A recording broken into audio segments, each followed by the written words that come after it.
कमाल जैसे ही अपनी फूफी के घर जाता है ईर्षा के बगैर तो वहाँ जाकर काफ़ी ज़्यादा हंगामा खड़ा हो जाता है। यानी कि ईर्षा की जो फूफो है वो कहती है कि मैंने ख़ास तौर पर तुम्हारी बीवी को बुलाया था लेकिन फिर भी वो नहीं आई है।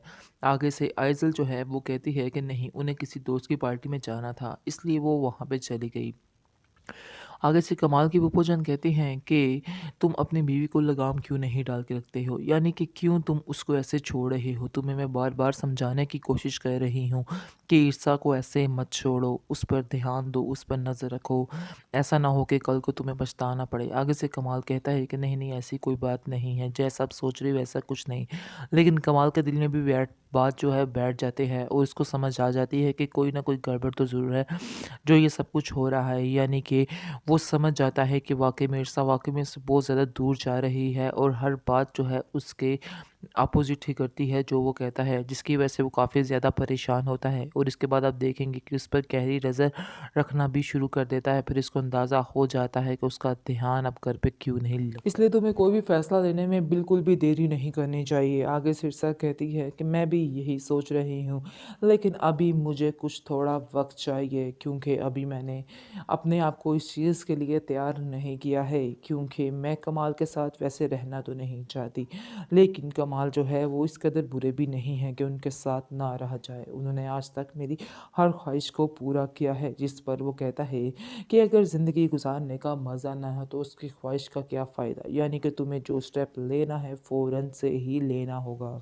ईर्षा की जबकि मुलाकात दानियाल के साथ होती है तो वो काफ़ी ज़्यादा उससे इम्प्रेस होती है, क्योंकि दानियाल को तो बहुत ही ज़्यादा तरीका होता है कि कैसे किसी को इम्प्रेस किया जाता है। इसके बाद अब देखेंगे कि ईर्षा समझ रही है कि वो बहुत ही अच्छा लड़का है, जिसकी वजह से वो उसके और ज़्यादा करीब आती जाएगी और उससे बातचीत का सिलसिला इसी तरह से शुरू हो जाएगा। इसके बाद अब देखेंगे पहले तो बात दोस्ती तक ही रहेगी, यानी कि वो इसको कहेगा कि मुझे आपसे मिलकर काफ़ी ज़्यादा अच्छा लगा है। आगे से वो कहती है कि मैं भी आपसे मिलकर बहुत ज़्यादा खुश हुई हूँ। दोनों की काफ़ी देर बातचीत चलती रहती है, क्योंकि इनकी पहले तो अचानक से मुलाकात होती है, लेकिन फिर दोबारा से जैसे ही उनकी मुलाकात होती है तो उनकी आपस में गहरी दोस्ती हो जाती है। इस चीज़ का कमाल को तो ख़ैर बिल्कुल भी नहीं पता, लेकिन आप देखेंगे कि ईर्षा जो है काफ़ी दिनों से कुछ खामोश-खामोश रहने लग जाती है, जिसकी वजह से कमाल परेशान है। कमाल ईर्षा से कहेगा कि आखिर अब तुम्हें क्या परेशानी है? अब तुम परेशान क्यों हो? क्योंकि मैंने तो तुम्हें इजाज़त दे दी है और खुली छूट दी है, जाओ जाके जॉब करो और अपनी लाइफ बनाओ। फिर आखिर इसमें टेंशन वाली बात क्या है? इस पर वो कहती है कि मुझे ऐसा नहीं लगता है कि आप किसी भी बात पर एक जगह ठहर जाएँगे। यानी कि आपका फ़ैसला किसी भी वक़्त बदल सकता है, क्योंकि मैं जानती हूँ कि आप आइज़ल से बहुत ज़्यादा प्यार करते हैं, जिसकी वजह से आप जब भी उस वो कुछ कहेगी तो आप आंखें बंद करके फिर से उसकी बात पर यकीन कर लेंगे। इसके बाद कमाल उसको कहता है कि तुम्हें बार-बार पुरानी बातों को दोहराने की क्या ज़रूरत पड़ जाती है? मैंने तुमसे कहा ना कि मैंने तुमसे यकीन कर लिया और तुम्हें हर चीज़ की परमिशन देता हूँ, तो फिर आखिर पुरानी बातों को बार-बार अंदर तुम क्यों लेकर आ रही हो? जिस पर ईर्षा खामोश हो जाती है और कहती है कि अब मुझे इस बात पर वादा कर सकते हैं कि आइंदा से कभी भी, यानी कि आने वाली ज़िंदगी में कभी भी आप मुझ पर शक नहीं करेंगे। इस पर कमाल कहता है कि तुम बेफ़िक्र हो जाओ, ऐसा कभी भी नहीं होगा। दरअसल दनियाल को समझ आ चुकी है कि ईर्षा की कमाल के साथ नहीं बनती है और उन दोनों की आपस में बिल्कुल भी अंडरस्टैंडिंग नहीं है, क्योंकि अब कमाल काफ़ी ज़्यादा कोशिश करता है और फ़ोन पर भी उससे बातचीत करने की कोशिश करता है, लेकिन ईर्षा हमेशा बात बात पर उसको टाल देती है और कहती है कि मैं बहुत मसरूफ़ हूँ, मैं आपसे बात नहीं कर सकती हूँ। लेकिन वो बहुत ज़्यादा खुश होती है दानियाल के साथ और काफ़ी देर बातें और गप्पे लगाती रहती है। इसके बाद आप देखेंगे कि कमाल कहता है क्या तुम मुझे मिलवाओगी नहीं दानियाल से? तो आगे से वो कहेगी कि हाँ, मैं आपको ज़रूर एक दिन मिलाऊँगी। लेकिन अचानक ही उनकी मुलाकात हो जाती है, जिसकी वजह से वो दानियाल को देखकर एकदम से चौंक सा जाता है, क्योंकि जैसे ही वो ईर्षा और दानियाल को देखता है कि वो दोनों आपस में काफ़ी ज़्यादा खुश हैं और काफ़ी ज़्यादा बेतकल्लफ़ाना अंदाज़ में बातें कर रहे हैं, जिसकी वजह से देखकर कमाल काफ़ी ज़्यादा हर्ट होता है। लेकिन वो किसी से कुछ भी नहीं कहता है। जैसे ही वो घर आता है मज़ीद परेशान रहता है और इसके बाद आप देखेंगे कि वो दिल ही दिल में सोचता है कि हकीकत तो यही है कि मुझे सब लोगों ने समझाया, सब लोगों ने ये कहा कि तुम्हारा और रिश्ता का कोई भी जोड़ नहीं है, लेकिन मैंने कहा नहीं, ये सिर्फ़ और सिर्फ़ किस्मत का लिखा है, इसमें कोई भी बात नहीं है। ईर्षा मेरे साथ बहुत ज़्यादा खुश है, लेकिन मुझे आज इस चीज़ का अंदाज़ा हो चुका है कि ईर्षा मेरे साथ कुछ नहीं है, बल्कि वो एक मजबूरी के तहत ये रिश्ता निभा रही है। आज मुझे इस चीज़ का अंदाज़ा हो रहा है। उसने कभी कहा तो नहीं, लेकिन मुझे ऐसा लगता है कि जैसे वो अब मुझसे छुटकारा चाहती है।